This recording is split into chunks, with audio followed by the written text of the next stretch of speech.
morning guys from Harry's Hut out here on the Cooloola coast. I'll put some links, I'll put some descriptions below as to the distances Harry's Hut is from a lot of places. Actually the most complicated part is the last 10 kilometres. You need a four-wheel drive and the roads probably need to drop your tyre pressures a little bit, but once you get here it's a pretty spot. This is the day area where the hut is. There is a camping area I'll drive up to afterwards, and there's a river that runs along. I think it's the Noosa River. I'll correct that if I'm wrong as well. But yeah, you do need to be careful. I have seen one lace monitor that I didn't unfortunately get on the camera. But the tracks and all that sort of stuff means that you're not walking through long grass. So it should be all right for an assistance animal to be here. But you just got to sort of keep awareness and all that sort of stuff about you.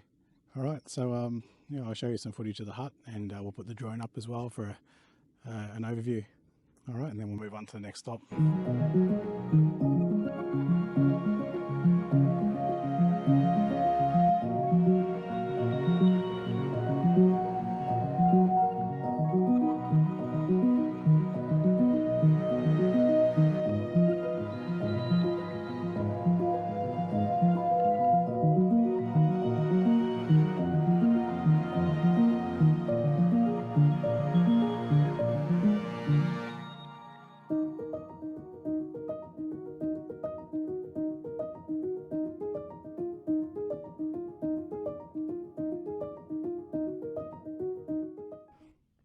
Yeah, so this is the canoe launching area from the day use area at Harry's Hut.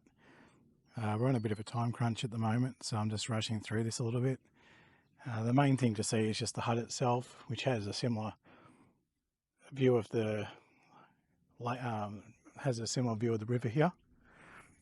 The camping area I showed you just before. Yeah, so really if you want to go canoeing with your animal, this would be a good spot to do it. There's plenty of areas to launch from.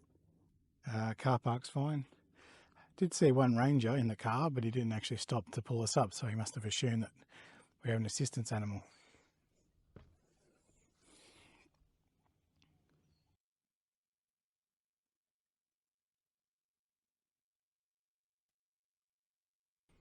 Okay guys, so that's it for us at Harry's Hut. We'll put some descriptions below as to how to get here and all that sort of stuff. It is, again, four-wheel drive accessible only, so you will need to make sure you've only got a four-wheel drive when you're coming through here. And I think that, yeah, it's worth a look if you wanted to go for a bit of peace and quiet. This is the last day before school holidays, so this is why I've actually come out and done this on purpose today, because I didn't want to be looking to do this some other time when it's going to be more busy.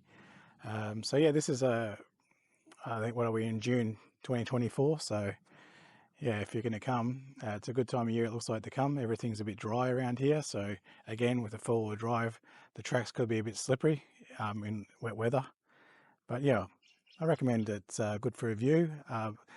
It'll definitely suit people that go canoeing or kayaking with their animal. It'd be a perfect spot for that. There's probably not a lot to do here other than that, unless you're coming for a picnic or something like that. But as I said, there are quite a few lace monitors around. I'm just, yeah, annoyed I didn't actually capture one when we first saw one when we arrived. But we'll leave it at that. And yeah, I'll put the drone up again and show you a bit more of what it looks like from above. And we'll see you in the next one. Actually, just one last thing before we go. They do have accessible toilets here. So you can see there's a ramp that you can take from there that goes up to the toileting area. So accessible friendly, even to the launching area for the kayak. It's also looks like it's potentially accessible as well. So didn't expect that in such a remote spot like Harry's Hut, but yeah, there you go. Accessible toileting as well.